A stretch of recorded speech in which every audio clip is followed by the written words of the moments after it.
Magandang gabi po sa inyong lahat. Ayan tayo magbabalik ulit guys dito sa aking munting channel. Ayan para mag-discuss ulit ng coins kung magkano ng kanyang presyo sa ating mga online selling. Isa naman tayong kolektor guys. At magandang gabi po sa inyong lahat.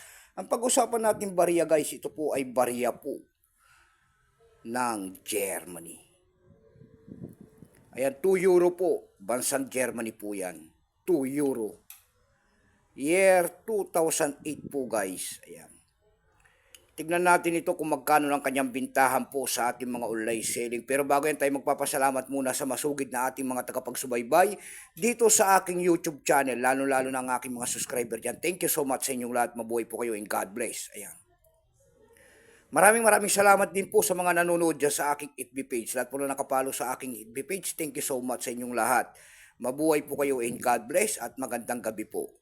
Yun naman po hindi pa po nakapag-subscribe dito sa aking YouTube channel. Anyayahan ko lang sana kahit malaking tulong na po ubagay ang inyong magagawa tulad ng pagpindot ng ating subscribe button, like and share para ma-update ko naman kayo sa mga bago ko pang ilalabas na video about coins guys.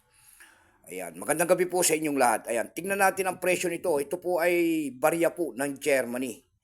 Commemorative coins. Ayan, commemorative yan, year 2008. Commemorative type, yung coins na yan. Kung ano materialis ang ginamit sa barya na yan guys, ito po ay bimetallic, nickel, brass, glad, nickel, center, and copper, nickel ring. Ayan.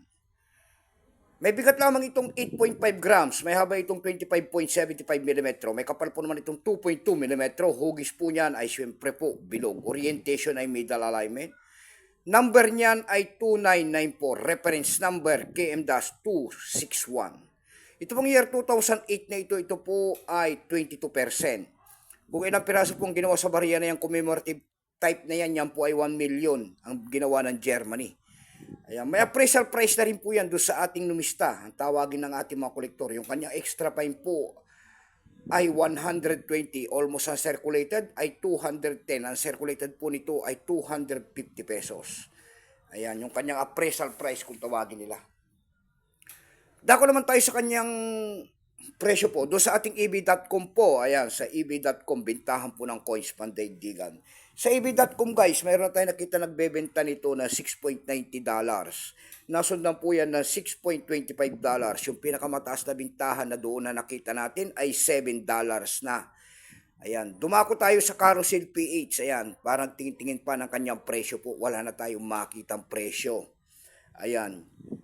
Doon lamang po sa ating eb.com PH po. Ayan, sa sa eb.com PH dito sa Pilipinas guys, meron na tayo nakita nagbebenta nito ng 400 pesos.